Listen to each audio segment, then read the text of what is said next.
Kia ora, I'm Chelsea Daniels, and this is The Front Page, a daily podcast presented by the New Zealand Herald.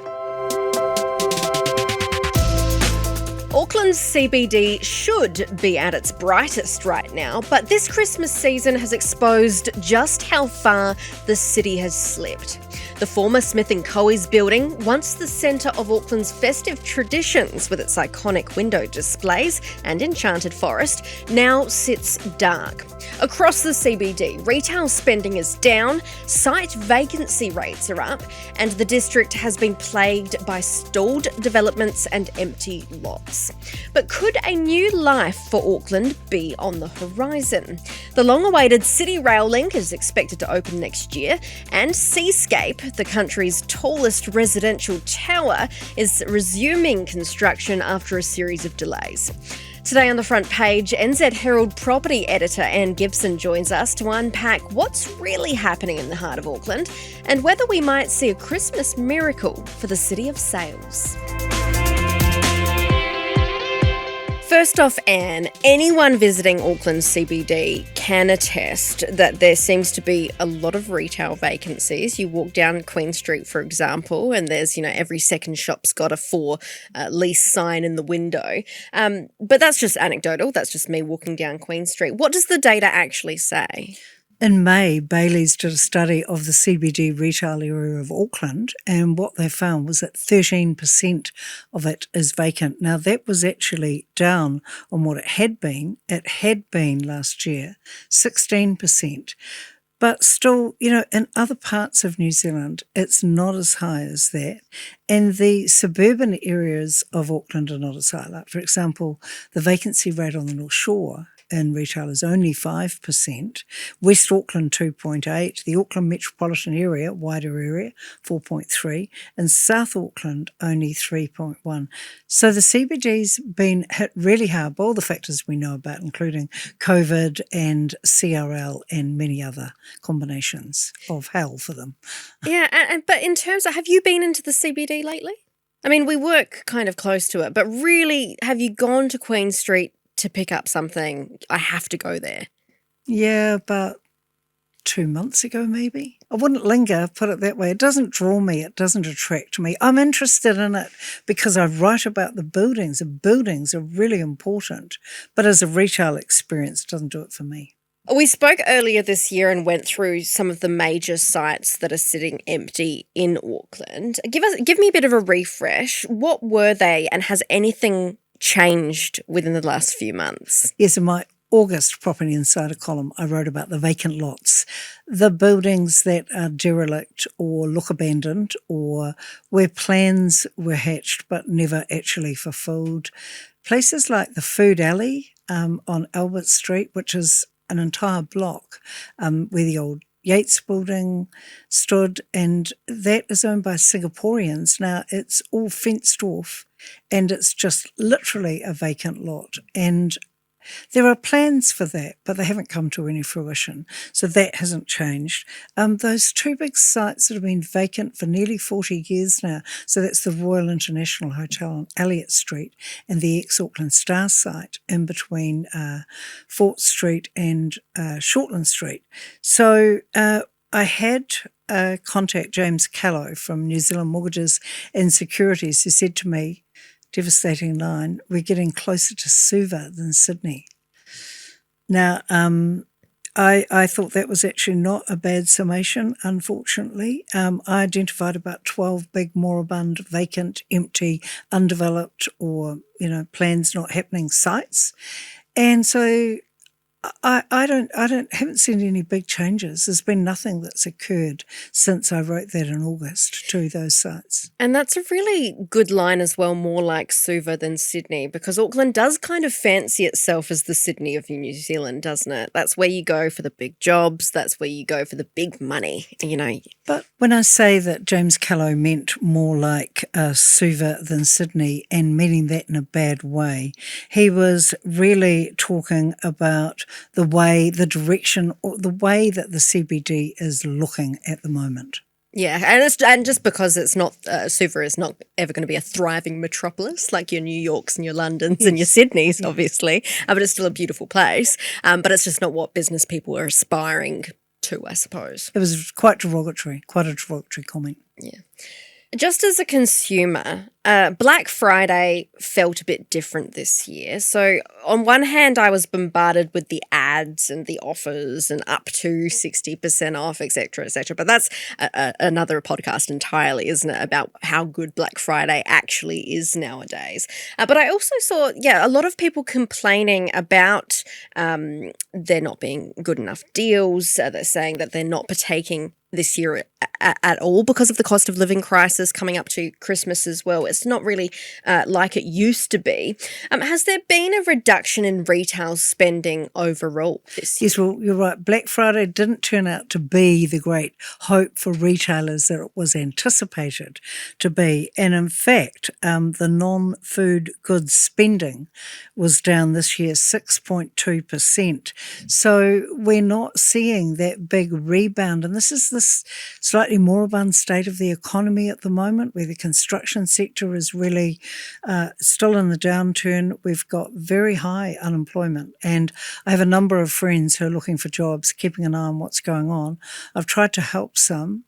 It's really tough. I know one person who's applied for, I think, nearly 80 jobs now. Wow. And if you're on a WINS benefit, you have to proactively seek work. You can't just do nothing. And so that's really tough. Despite the fact that interest rates have come down, it hasn't fired up our economy.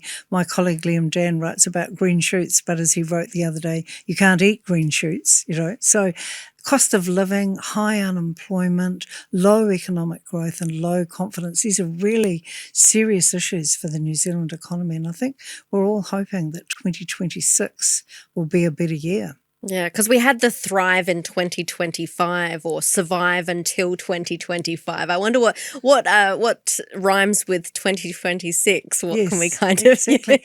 And also I was saying to Liam the other day, what is this big downturn in New Zealand called? Like we had the GFC and, we know about the different downturns. They've usually got names, the share market crash of the 80s. But I said to him, what was this one called? And he said, it doesn't officially have a name. And then, of course, I consulted AI, as all good journalists do these days. And it said that New Zealand's economy was actually different to the economies of a lot of other countries. So there was no global name for this big downturn that we're in at the moment because, guess what? Not global.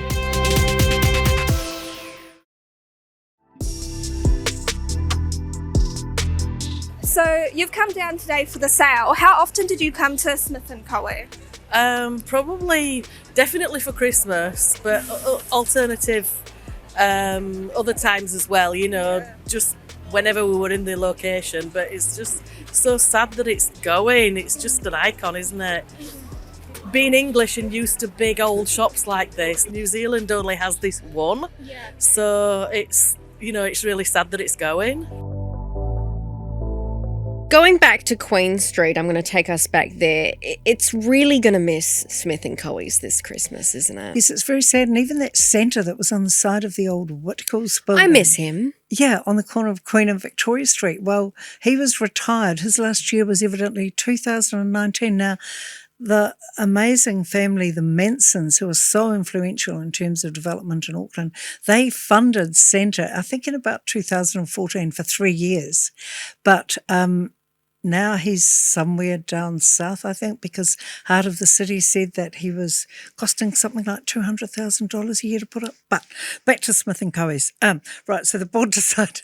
Enough of Santa. The board decided in June to sell that property. Well, so they've got two properties. They've got the Queen Street one and one on Broadbay and Newmarket.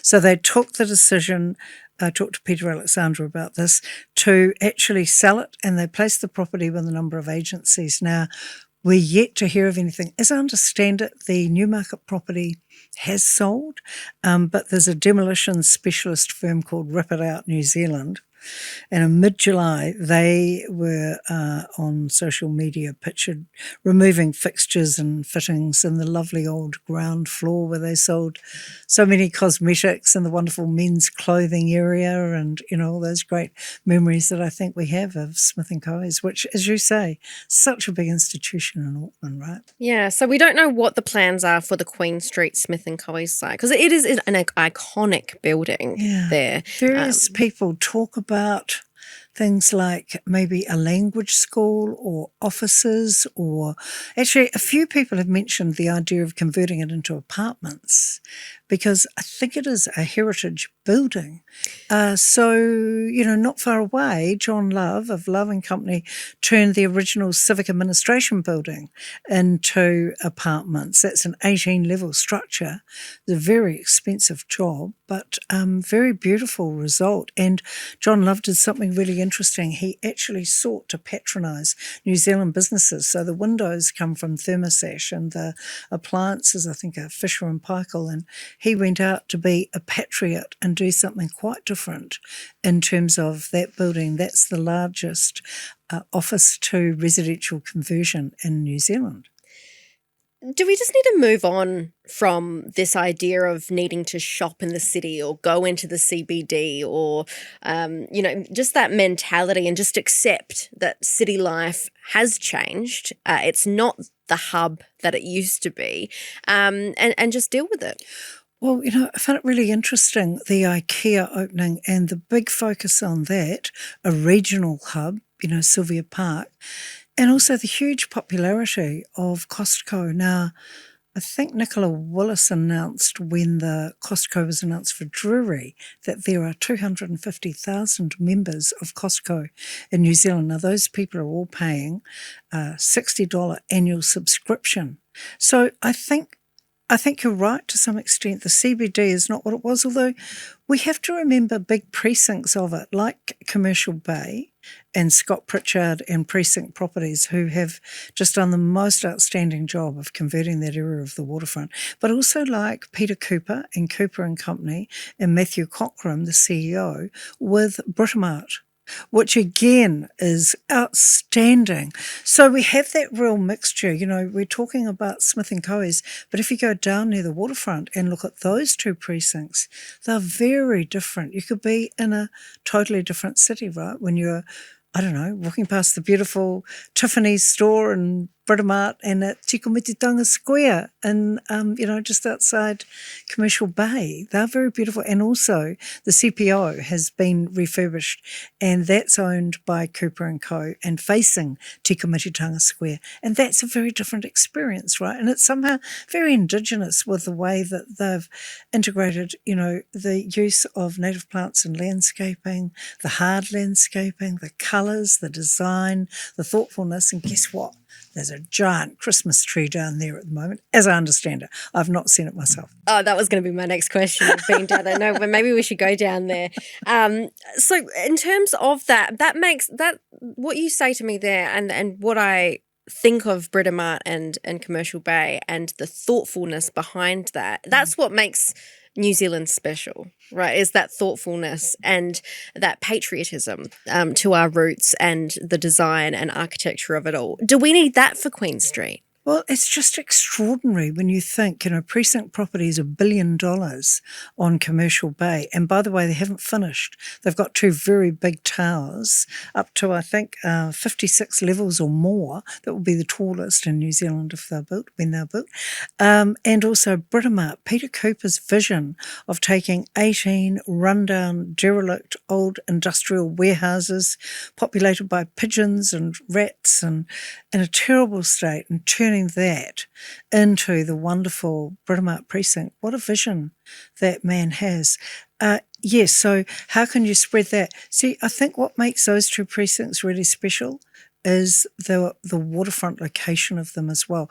And also you have to pay tribute to Auckland Transport and the vision to convert that part of Quay Street. So Quay Street, 4-lane highway, was a thoroughfare. Very I don't know if you've been to San Francisco and got off the ferry there and tried to get into the CBD. I have. Yeah, right. So you're walking across a motorway, right? Yeah. Well, that's what Quay Street used to be a little bit like, right? And then I think that the vision that occurred there is just outstanding, and it really changes the city, and it gives a completely different face to the city for, say, the visitors on cruise ships. It really is outstanding what they've done.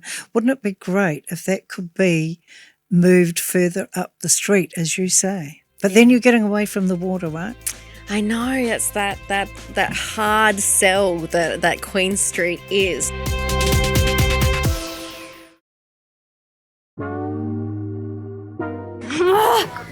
I need more jeans. Fine, let's go. Slay or slay? Slay. Never mind. I've heard these ads for the City Rail Link, right? Everyone's obviously getting excited for it opening next year. And I hear these ads being like, you could be at your home looking at a pair of jeans on your phone and be at Karangahape Road in 20 minutes on the CRL. And my first reaction was, well, I can buy those jeans online, number one. Number two, why would I go into the city at all when I can go and get those jeans at Newmarket or even Sylvia Park or something like that? But obviously there is this push to bring people back, and that suggestion of, yes, you can, it's not long, you don't have to look around for parking, you don't have to pay for parking in the CBD because you've got the CRL and the convenience of it. Do you think that that's going to breathe new life into the city?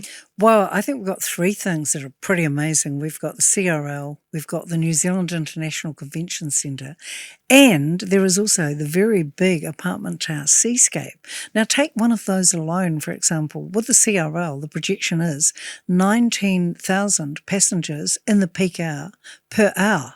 Wow. That is slightly down from the original 27,000 projection, according to my colleague Bernard Orsman, but still that number of people. So cities really thrive when there are lots of people. That's what they need to bring them alive.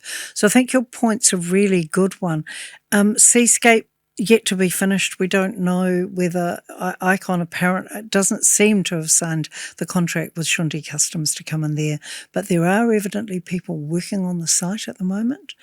And the NZICC, the Media Open Day in late November, and seeing inside there for the first time. And, the number of people who could come in there, they have got something like 95 events booked for next year alone. Wow. And, something like 15,000 attendees are expected to go to just 15 of those. Now, the real beauty of what we're talking about is CRL, Te Waihoratu Station, the central one, is right beside Sky City. Albert Street with the Sky City Grand actually faces Te Waihoratu Station. And so then you've got a series of 3 blocks that Sky City have connected up with walkways across the streets. So that sort of flow and that connection and those numbers, we could really begin to see something change in the heart of Auckland then. And I do have to pay tribute to Viv Beck and Heart of the City and all that they are doing. It's a tough role, but I really hope that CRL and the NZICC and these sort of changes in Auckland, that it will revive the centre of town. I mean, I think that is a reasonable expectation. I would really hope so, actually, because I think about that convention centre and the people and the amount of people that it will bring into Auckland CBD. At the moment, though, would you be embarrassed for a group of Danish diplomats wanting to grab something for lunch or wanting to go and check out the local shopping scene and walking down to Queen Street from the International Convention Centre? I don't think we've got any reason to be embarrassed. I think there's some astonishing restaurants. And my favourite is actually Al Brown's The Depot. I just have to say that because, look, you can sit outside. I love the food. I've been going there for years. Right beneath, Sky City, right a block from the convention centre. The Sky City Hotel Horizon Hotel with the new Onyx Bar is outstanding. Ahi by Ben Bailey down in Commercial Bay. I mean, these are phenomenal places that really do the best to showcase, I think, New Zealand food. You know, you've got the depot, which is pretty casual, and I love that Kiwi style of it. And then Ben Bailey with fire and all the beauty of his open kitchen and the kauri dishes and the beautiful tables. I mean, those are just two that I'm naming, but I'm not at all embarrassed. I took a couple of Irish friends up through the CBD midwinter on the wettest Sunday imaginable, and they loved walking up Albert Street because guess what? On Albert Street, I didn't know this, there are a whole lot of boards explaining the history. So we walked quite quickly past the Yates and ex-Food Alley vacant lot. They didn't mark on that because they were busy reading the boards up Albert Street. And just in the last little while, we've also had, I think, AT announce that the buses are back on Albert Street, right? So that's beginning to come alive after all that hell of the CRL. But I don't think that we should think that the CRL construction was, you know, it's just not personal to us. When they put the big, 18-kilometre tram through the centre of Sydney, I mean, my friends who are retailers there had major conniptions, and I saw the tram, the light rail being built up and down the GC in Queensland, right? Same thing, you know, businesses complaining. But at the end, guess what? You can go from one end of the Gold Coast right up to meet the heavy rail and get into Brisbane. I mean, the benefits are powerful. I know the pain was extraordinary. I do appreciate that. But I also think that in terms of the provision of infrastructure, we need to be looking and thinking long term. I got to tell you the story. When the Harbour Bridge was being built and when it was finished in 1959, people said, why do we need a harbour bridge? There's only strawberry fields on the North Shore. Lack of vision. So you've taken the diplomats out to dinner at our Browns, obviously had a beautiful cocktail on us and seen the sunset on one of our beautiful rooftop bars. But then what if you take them down Queen Street, or up Queen Street rather, and past the St. James Theatre, past the Metro Centre, past the, you know, dead Smith and Caughey's? What about then? Not so good. Not so good. Not going on. Long way from the water. Gets worse, right? But what I'd have to say to you is that end of town is getting a number of large student accommodation blocks, 300 million. And so there's a lot of students around there in the daytime, and those blocks are actually quite perfectly situated in that location, just off Lawn Street actually, between AUT and the University of Auckland. So there are positives. There is development going around there, just not so much on that big strip, although the Charles are also converting an office building into a hotel. Again, there is development occurring around there, not as dramatic, obviously, as the changes on the waterfront. So we shouldn't say, is Auckland dying or dead?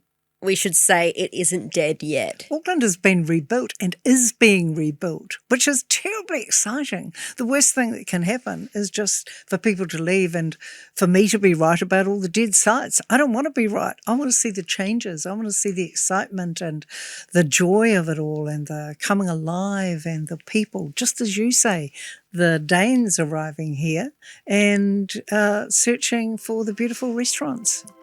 Thanks for joining us, Anne. Ngā mihi nui, Chelsea. That's it for this episode of The Front Page. You can read more about today's stories and extensive news coverage at nzherald.co.nz. The Front Page is produced by Jane Yee and Richard Martin, who is also our editor. I'm Chelsea Daniels. Subscribe to The Front Page on iHeartRadio or wherever you get your podcasts, and tune in on Monday for another look behind the headlines.